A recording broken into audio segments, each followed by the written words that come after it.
Hello, this is Tim Martindale. This is my last section on the respiratory therapy for nurses.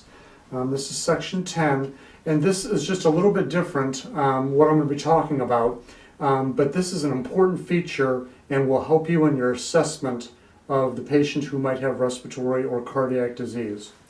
What I want to talk about is edema, and how does edema form?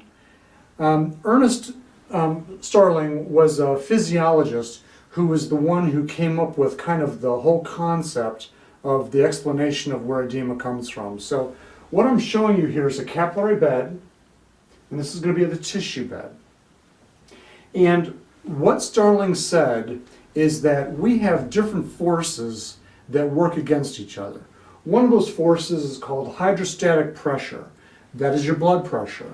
And what he said is that hydrostatic pressure tends to want to force fluid out of the capillary bed into this interstitial space before it gets to the tissue. But what he also said is that there's something called COP, colloid osmotic pressure, that is made up of your plasma proteins, which there's three of them: albumin, globulin, and fibrinogen. And they work as creating osmotic pull. In other words, it's going to want to draw fluid into the capillary bed out of the interstitial space. Now, hydrostatic pressure is interesting. You know, we use it all the time, and we may not even be thinking that that's exactly what we're using. But if you think about it, if you're going to start an IV or draw blood from a patient, we put a tourniquet on the arm. And what we're doing is we're causing vessel dilation so that we can cannulate that vessel if we're starting an IV, or put a needle in if we're going to be aspirating blood. So that is hydrostatic pressure. It is your blood pressure, and it is constantly working against the blood vessels. And those parts of the vessels, like the capillary bed, that tend to have the possibility of a permeable structure, it'll force the fluid out. The plasma proteins, and the three of them, they are manufactured by the liver. So as we eat protein, what is happening is that protein is broken down into essential amino acids and then being reconfigured for the type of protein that our body utilizes. So albumin, globulin, fibrinogen.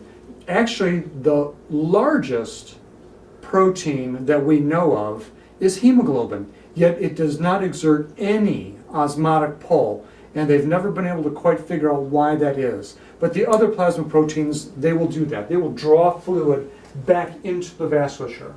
Now, what Starling said was that with these two forces going against each other, at about the end of your capillary bed, you will actually have a net loss of fluid. And what happens to that fluid? Well, the lymphatic system, part of its function, and it's a slow flow system, not like the arterioles and veins where the blood moves faster. Lymph fluid moves a little bit slower. But one of the jobs of the lymphatic system is to pick up that extra fluid and return it to the heart to go back into circulation. So why then would somebody have edema that we can see? Well, it could be that their hydrostatic pressure is too high. It could be that their colloid osmotic pressure is too low. Or it could be a disruption in lymphatic flow. A good example is a woman who's had a mastectomy. The breast is lots and lots of lymphatic ductwork and vessels. And so when you remove that, what happens is you've disrupted the lymph system. And those women get lymphedema. They get swelling and edema of the arm, and so what we do is we put compression hose on it.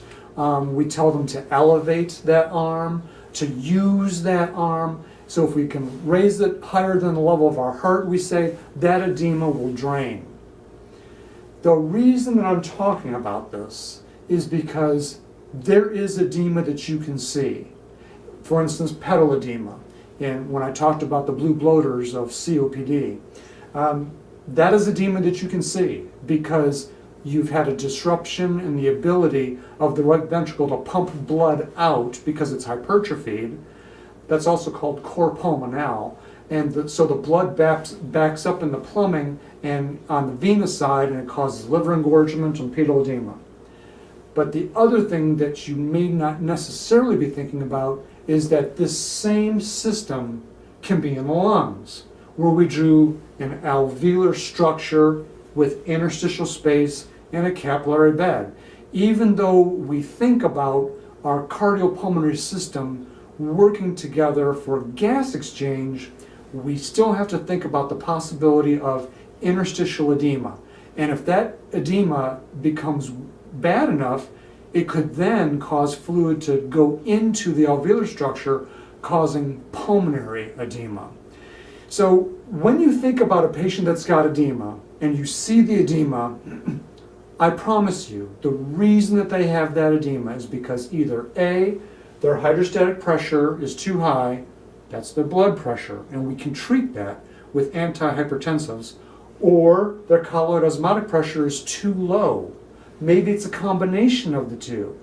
When was the last time you checked the albumin level of your patient? You know, albumin is supposed to be in a range of 3.5 to 5.5. Well, if you've got a patient that's got an albumin of 2.8 and they've got high blood pressure, that's a patient that is destined to have edema. And I worry as a respiratory therapist about edema in the lungs, because that creates a diffusion defect which can create hypoxemia and then lead to tissue hypoxia. That is the end of my series. I hope that you've enjoyed it. I would like to give special thanks to my daughter Jackie, who drew the pictures for me that I used in the beginning, and I would especially like to thank my wife Karen. She was my producer, she was my confidant, and she is the one who spurred me on to do this series of lectures on YouTube. Thank you very much.